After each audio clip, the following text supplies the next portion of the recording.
Mamangai matamda leibak amata suba nomba yamna kanjaba matai manau ama leirami.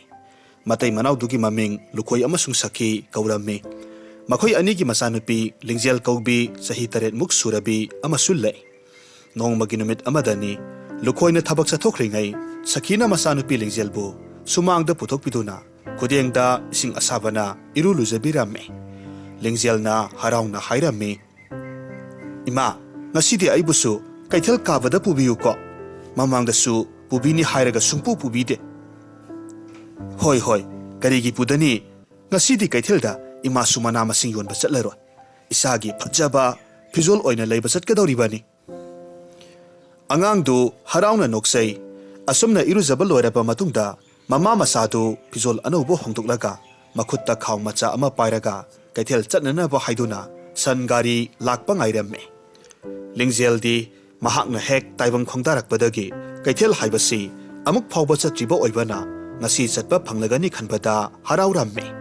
mitkup kharagi matungda sangari ama laklamme maduda tonglaga mama masa animak kaithel tamna laklamme kaithel yorabada lingjeldi amuk toiba loire haraubana loikre tonganba sangsar amagumbani kaithel dugi oiriba phibamdu yoliba makhal gi sanapot phajaraba phizol sing Ahauba asa athak kayamarum singdu uruba matamda mangondadi angakpa ngakta oikre mapunsigi udriba kayama ubaduda maya ushinba kauba makai yengjarami masagi mataudubu yengjaraga sakhi momon nokjarami asumna leptana asumlakpa matamda lingjeldu chatlambadagi chap leplami sakhigi makhuttu chetna paishille aduga hairakhi ima tu asida Ibok amana yoliba sanapose leibiyo ai masi yamna pame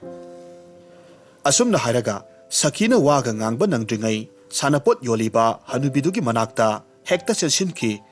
mahakna pamjaba sanapotu thangatuna munna yenglaga leiramme sakhi pakhatna lingjelgi manakta chelsilaklamme hai ibema nahapu pochai singdo tap pasin ganune ibok sina saurakani ne phajana hairaga yengadabani Ima, masi ay amna pame, masi leibiyo. Ay phizolga amata pamjade, masi oina leibiyo ba. Sanapot yoliba hanubiduna, momon noklaga hairamme. Isubu sanapotubu, thawai tana pamjara bro. Lingjel hoi haibagum mangak nomi, hanubiduna hairamme. Ibema, isugi pamjaba se leibi krodana. Yamna tangbasu oide, hong na hekta pitokese. Sakhina masada hangi ibema nangbu tasengna sibu pamlabro sinataba atopa laifadibi mayam ama yauribasi masi khaludana sidi nupage sanapotpu male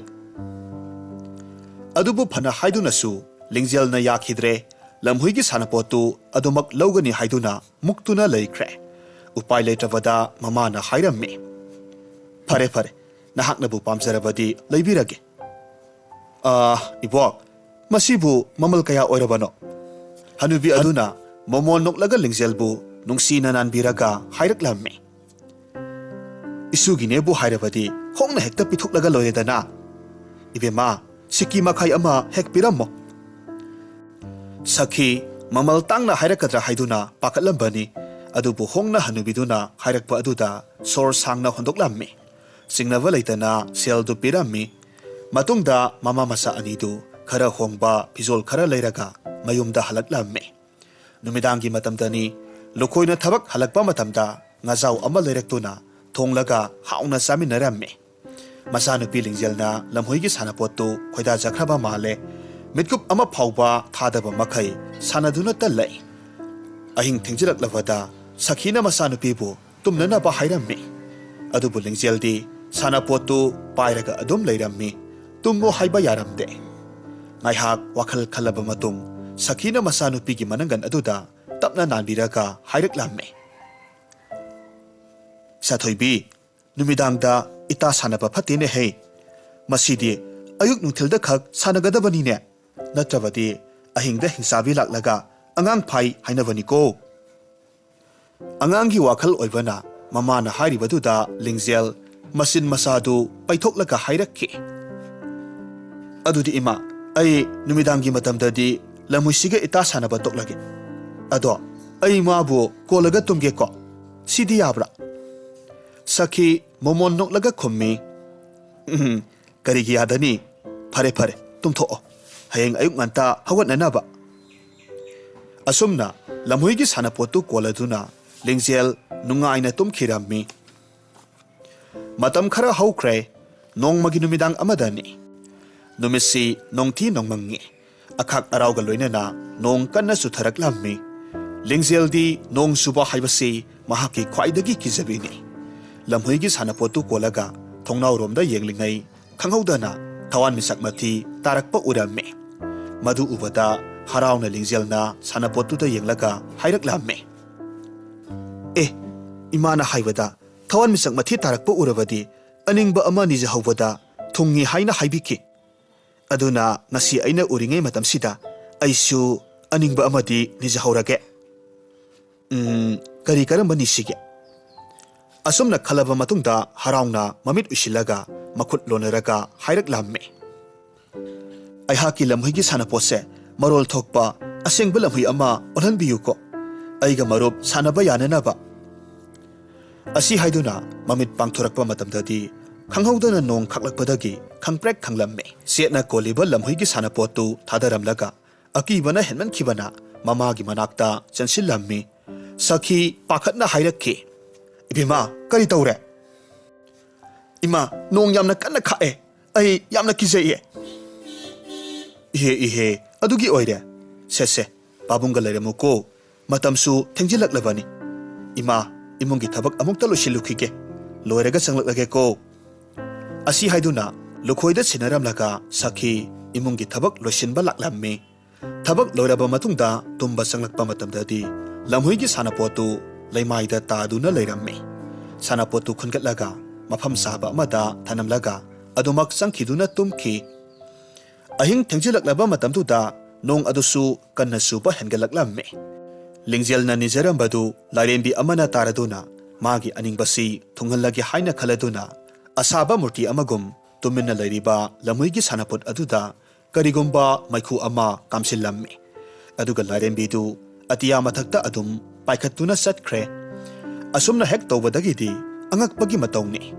ꯂꯝꯍꯨꯏꯒꯤ ꯁꯥꯟꯅꯄꯣꯠꯇꯨ ꯊꯋꯥꯏ ꯄꯥꯟꯕ ꯑꯃꯒꯨꯝꯅ ꯃꯤꯍꯨꯟ ꯈꯪꯆꯣꯡ ꯆꯣꯡꯂꯛꯂꯝꯃꯤ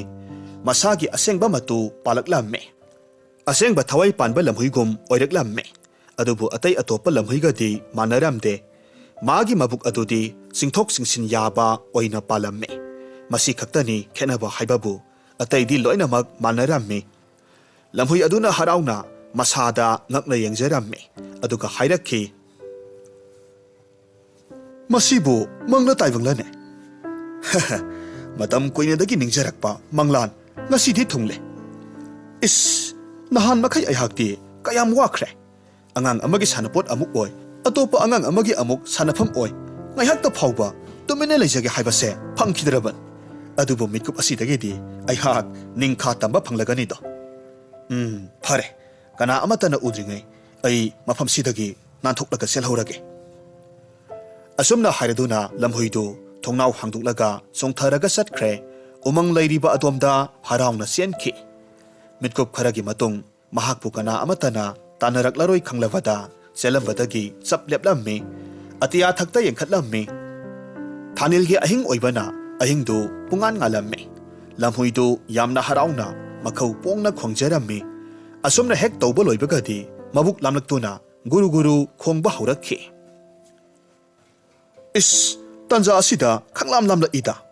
ꯐꯔꯦ ꯁ꯭ꯋꯥꯏꯗ ꯂꯩꯕ ꯅꯥꯄꯤ ꯁꯤꯡꯕꯤ ꯈꯔ ꯆꯥꯔꯒ ꯐꯕ꯭ꯔꯥ ꯌꯦꯡꯂꯒꯦ ꯑꯁꯤ ꯍꯥꯏꯗꯨꯅ ꯃꯅꯥꯛ ꯅꯛꯄꯗ ꯍꯧꯕ ꯄꯥꯝꯕꯤ ꯃꯆꯥ ꯑꯃ ꯐꯨꯛꯂꯒ ꯆꯥꯔꯝꯃꯤ ꯑꯗꯨꯕꯨ ꯀꯨꯏꯍꯧꯗꯦ ꯂꯣꯏꯅꯃꯛ ꯑꯣꯊꯣꯔꯛꯂꯒ ꯁꯨꯒꯠꯇꯨꯅ ꯍꯥꯏꯔꯝꯃꯤ ꯑꯁꯨꯛ ꯌꯥꯝꯅ ꯍꯥꯎꯇꯕ ꯆꯤꯟꯖꯥꯛꯁꯤꯕꯨ ꯆꯥꯕ ꯍꯧꯅꯕ꯭ꯔꯗ ꯃꯇꯧ ꯑꯁꯨꯝꯅ ꯃꯐꯝꯗꯨꯗ ꯍꯧꯕ ꯄꯥꯝꯕꯤꯁꯤꯡ ꯃꯊꯪ ꯃꯊꯪ ꯍꯦꯛꯇꯨꯅ ꯃꯍꯥꯎ ꯇꯪꯂꯝꯃꯤ ꯑꯗꯨꯕꯨ ꯃꯍꯥꯛꯅ ꯍꯩꯅꯕ ꯑꯃꯠꯇꯗꯤ ꯌꯥꯎꯔꯝꯗꯦ ꯃꯕꯨꯛ ꯂꯥꯝꯕꯗꯤ ꯑꯁꯨꯝ ꯍꯦꯟꯖꯤꯜꯂꯛꯂꯝꯃꯤ ꯀꯔꯤ ꯆꯥꯗꯨꯅ ꯑꯔꯥꯝ ꯈꯧꯔꯥꯡꯕ ꯀꯣꯛꯀꯅꯤ ꯈꯜꯂꯛꯄ ꯃꯇꯝꯗ ꯋꯥꯈꯜ ꯑꯃ ꯂꯥꯛꯂꯗꯨꯅ ꯍꯔꯥꯎꯅ ꯍꯥꯏꯖꯔꯝꯃꯤ ꯑꯣ ꯐꯔꯦ ꯃꯅꯥ ꯃꯁꯤꯡ ꯆꯥꯕ ꯑꯩꯍꯥꯛꯅ ꯀꯩꯗꯧꯅꯨꯡꯗꯁꯨ ꯍꯩꯅꯒꯗꯕ ꯅꯠꯇꯦ ꯑꯗꯨꯅ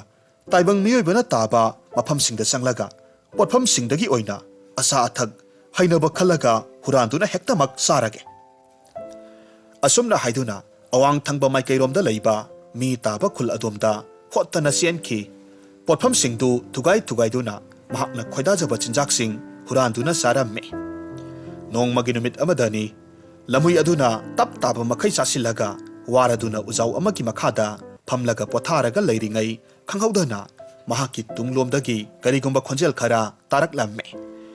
maduda khonjel dugi maikaida chensinduna yengluba matamdadi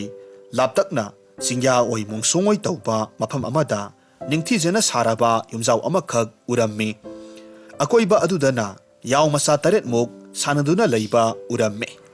yaw mama aduna masa sing adubu kupsian senaduna leiba mahakna uramme lamhui adudi yaw masa singtu ubada harauna mabuk nalaga hairamme hais aina nahan makhai sari basinjak asidi karisu ahawba natte adubu masigi yaw singsi sarvadi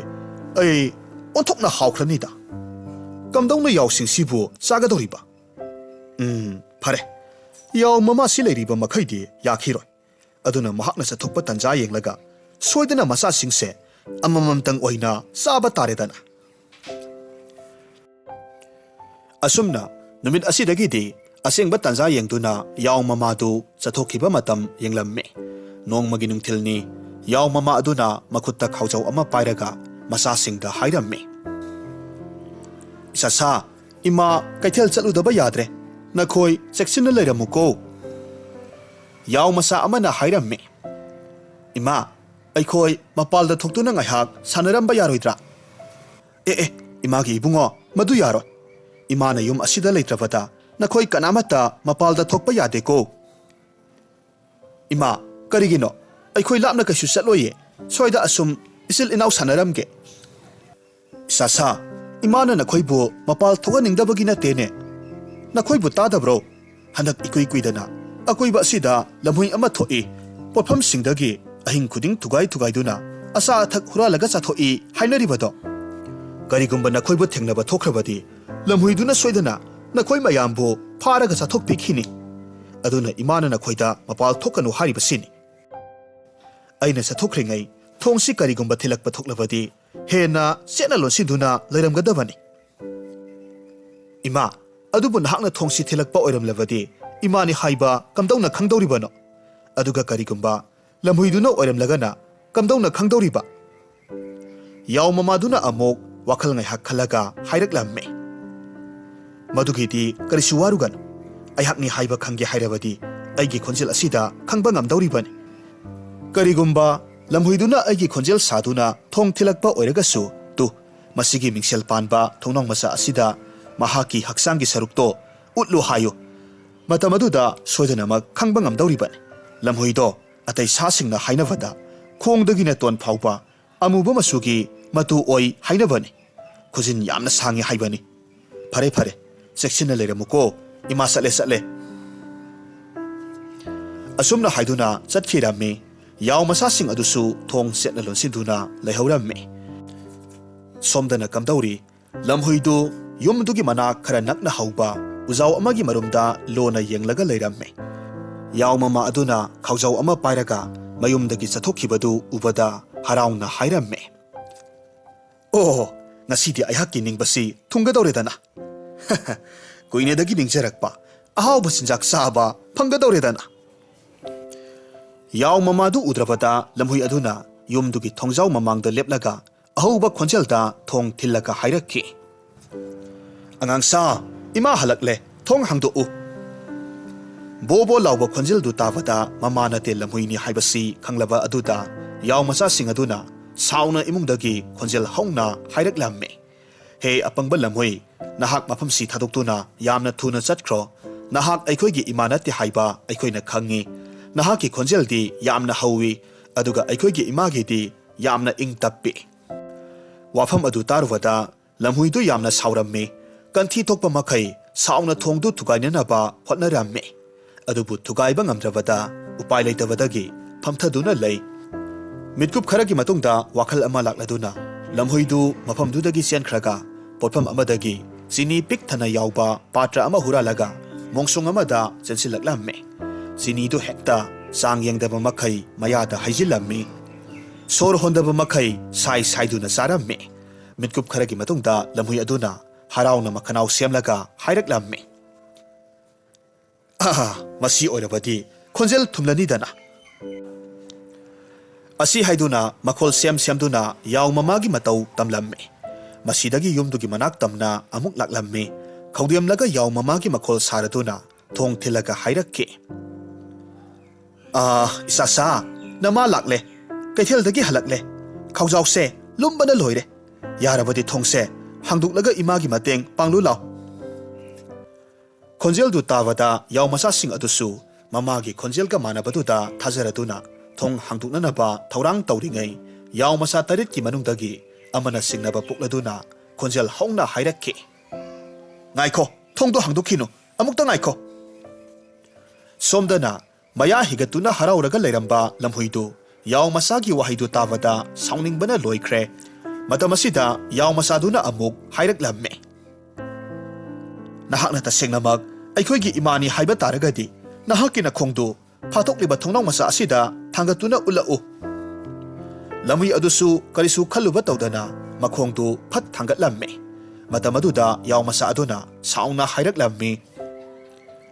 he phattaba lamhui nahak amuk hana lakliba karigino imagi khonjel manana ba hanjin hotnarabasu kaidonungda thong hangdokloi aikhoigi imadi masa pumnamak angauba masuki matuna bon launa panbani nahakidi musuk mui yaw masagi wa aduda lamhuiduna khumme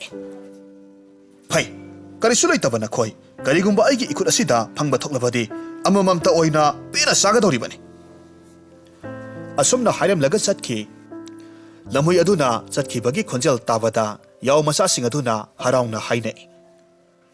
is yaima nahakna thongsi hangdokpa thingamdrabadi aikhoi mayamse lamhuigi makhutta siramgadabani ko asumna mama halakpa ngaiba oina yum manung aduda keku lotpi sanaramme somdana lamhuidu kanghau bora yonpham amada jansilammi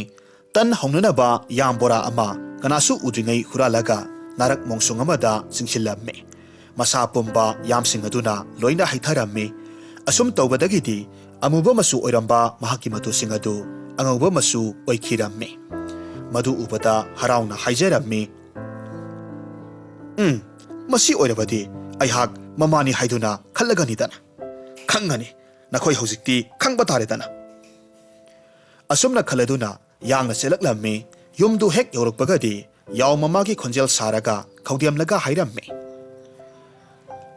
isasa nama halakle khawjaw siga lumbana loire nakhoina yamna pamjaba hai mayamdo madu suleireklabani thongse amukta hangdu mateng khara panglu laune mamaga khenaba amata leitaba khonjel du tabada manungda leiriba yaw masa tarit adu ngakna yengnai thongdo hangdoksi kadai hangdokloisi kadai wakhal charang naduna lei mayamduki maraktagi yaw masa amana asumna hairamme nahakna tasengnamak aikhoigi ima oirabadi nakhuttu phaliba thonau masa asida ulau lamhuidusu singnaba leitana makhuttu phat thangatlamme matam adudadi yaw masa singaduna angauba masuki matu oina ubaduda mama oiraboi ningduna thinthaba tawdana thong hangduklamme adubu makhoina khalibadugi tayonabada yamna saw sanglaba lamhui manba ama leplaga leirambaduda yaw masa singdu yamna kiramme kablak seng khaibagum niklamme yaw masa singi matawduda lamhuidu maya launa kathoklaga noklaga hairakki hausikti kari saredana asingba lamhui ayaki ikutta nakhoi loinamak tagadauredana ngasai makhai nakhoina thongsi hangduklamba thoklabadi ama anita oirabasu khakpiramgadabani adubu haujik ai yamna saurabani nakhoi kanamata khaktana loinamak sathokpa tare asumna haiduna masadu kanthi thokpa makhai thak nikthokduna masada pakliba yamsingdu loina kelhalamme kanthokhlaba matungda masagi asengba amuba masugi lamhui oiramme yaw masa singdudi magi thokpa maikei salai khangdana thawai tabu hingaurabadi haiduna imungdugi kasin koya sangduna lotna khre ahum amana phamung makhada ahum amana chafu manungda lotlamme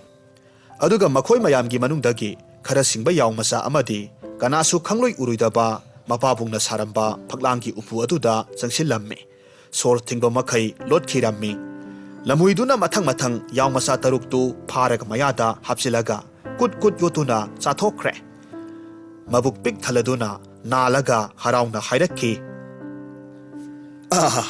hausikti puksi pokhaiba makai saredana ningba thungle is tumbu tumningleda asi haiduna lamhuidu yaw masa ama kauthuklamlaga adum satkre upu manungda lotuna leiriba yaw masa du lamhui satkre haiba khanglabasu kiba helman kibana masi phauba lengba ngamdana mama halakpa ngaiduna adumak leiramme mitkup kharagi matungda yaw mama du halaklamme mayumgi thongjaw launa sebak phakpa makai hangduna leiba ubada pakhatna sensilakpani imungda sairam liba pochei mayam du asum koina yenglakpa matamda lamhuiduna khotpagi khujin mami khara phaklang da taba ubada makhutta pairiba khawjaw du leimaida takhi khonjel hauna kaplaga nungaitana hairakhi isasa nakhoise onthokna pangkhreda ko imana haiba indeduna karigi thong hangduk luribano haujikti lamhuiduge khayata nakhoi loinamak taraba ko ai hakti nakhoi yaudana kamdawna hingawgani onthokna pen khideda ko asumna haiduna o khongna kaplammi mamagi khonjel manba taba aduda upu manungda lotuna leiramba yaw masadu thong tapna hangdoraklammi mamani haiba khanglabada chensilaklammi madu ubada yaw mama aduna masabu chetna konsilaga hairammi o satomba nahakti lamhoigi makhutagi thawai hinghura boireko yaw masa aduna mamangi mitkup kharada thokiba thodok singadu amata sithadana lirammi asengba pumnamak khanglabada yaw mama aduna hairaklammi adudi lamhoido soidana amuk mafam sida halakkini haina imana thaje ima isasu mafam si thadoktuna atopa mafam saba ama yenglaga thawai hingnana ba hotnarurasi chalo napona sei yomsiluro asumna yaw mama masadu makhutta makhoina puba ngamgada basangda poyom masa amamam loinaraduna mayom thadoktuna satpa hauramme leptana asum lakpana mitkup kharagi matungda umang ama phauduna lakpa matamda karigoma khonjel ama taraklammi mataw aduda yaw mama aduna tapna hairamme satomba ngaikho khonjel se sa kai gi oiram labadi aikhoi kudong thiba soidana mak nangni aduna mafam sida lengdana layu ima khonjel se karino haibado amukta khangdokke asumna haiduna masabu masi amada laihallamme matungda khongthang tapna thanglaklaga makhol thogandana khonjel duki maikai tamna laklamme matamaduda mahakna ure lamhoidu tap taba makai chasilubadagi mabuk itong tonglaga wabagi nakhokpa makai tumba oirammi masa kainabagi maisa aduga hairurabadi lamhoidu hatok ninglabani adubu karisu tawba ngamdana upai leiramde lamhoidu ki tongleba mabuk aduda munna yenglaga nungaitana sonjairammi oh sasa nakhoi ki narai baksi onthokna thikreda mapung marai phajingai phattaba lamhui asiki makhutta takhrabako mathang mapok haibaduma leiba thoklabadi aigi sa oina amuk pokla khokko ima mapok aduda nakhoibu seksinna ngak senba ngambo oijagi asumna hairaduna mapi irik ama leimaida takhiramme chatlagi haiduna tawrakpa matamdadi karigumba ama uraklammi ngakna mamitu lamhui adugi mabuk mapa aduda yenglamme matamaduda lamhui dugi mabuktu manungdagi koireng lengba ubaduda yaw mama aduna ngakna solaklamme hais masidi lamhui sina aigi isasing asi saba makti natedana yotkibani dana lamhui sigi mabuk manung asida lenglibase soidana mag aigi isasing do oiramni makhoi haujik phauba hingliba oire o adudi aihak kari tongni lamhuidugi mathabak oirapna singkhat singthayaba karigumba pasak amakhak yawba ubada mamit chongthokpa makhai ngaihak yengi momon noklaga harauna masanu palemhori badugi manakta chelaklammi aduga hairamme satomba chatlu thinthaba tawdana mafam sida taba nungdum ngamliba makhai khunduna purakadabani tawbatabu langbadi yade lamuisina takhiba thoklabadi aikhoi anisu thawai mangdawribani yaw masa adusu hoi haibagi matawgum mangak nomlammi makhol thogandana akoiba adwaida taba nungdum sing ngamliba makhai khullaga mamagi manak tamna puraklammi yaw mama aduna mana khunba nungdum sing adu ga loinana masana khulak liba nungdum sing adu pulap punsinaraga lamhui du ki manak tamna puraga selak lammi lamhui du ki mabukta paliba singkhat singtha yaba posaktu tapna pairaga lamhui du na khongloidaba maongda tapna makhwang tamna singtharammi asum tawbadagi di khanghaudana lamhui du ki mabuk manungda yawriba yaw masa taruktu amamamta oina mangak thindorak lammi mama bu uzavada haraurammi adubu yaw mama aduna langanu haina ingit tawrammi lamhui gi mabuk manungdagi yaw masa sing adu amamamta oina thorak lammi aduga masa sing adu nakan amada thaidoktuna thamlaba matungda mana khulakpa nungdum sing adu mathang mathang lamhui du gi mabukta hapsilammi hapsin baloirabada hana gi matawgum amuk singkhatuna thambirammi masa singi manakta amuk laklammi lamhui aduna tumba hagolakpa ngairaga leiki mitkup kharagi matungda lamhui du tumba pelaba male mahak hagolakle mabuktu sanabun phumbadu muk ngaikhre masadu irumlumle chatpa phawba ngamdre yungawba amagi matawgumna hairammi nungaitana mabuk nalaga hairakki is ai haksi kayada pangkhrabano nongmagi yaw masa sing adu amamamtang chajaram labadi asumna wari base waram loidabani ha onthokna silumkhre tumsilubadagi amukka hena hezilakkhre tanza aduda ising kharong lakpadagi manak nakpada leiba pukhri aduda tapna makhongdu situna laklamme ising thakke haiduna nonthaba matamda mabuk aduna kangba henman kibana phamthaba sungamdre lamba su phangdre khongpham sahodabadagi pukhri aduda tasin khirammi mabukta nungdum mayam ama hapsin baduna maram oiraga masadu luman khibana pukhri dugi aruba manung phawba tasilamme iroiba sungamda lengba sungamda lamhui du pukhri dugi manung duda sor honba ngamdana adumak sikhiramme mataw aduda yaw mama masadu akiba leitana mongsong dudagi thoraklaga harauna pukhri duda yengnarammi khuba khuduna noklamme yaw mama aduna kalak peli matagum makhau pongna hairamme khanglabra pukphataba lamhui yaw mama ihakna karisu tawba ngamloi haiduna usit thawaidana isa singa sipu minung sileitana laklakibagi mahini nahakna phanglibado haujikti aingondagi nahakna saw sangba helabasu loksingna samu phai haina bagom aihakna nahakpu khudum chanba ngamledana asi haiduna masa sing aduga loinana hanagi mayum aduda halaklamme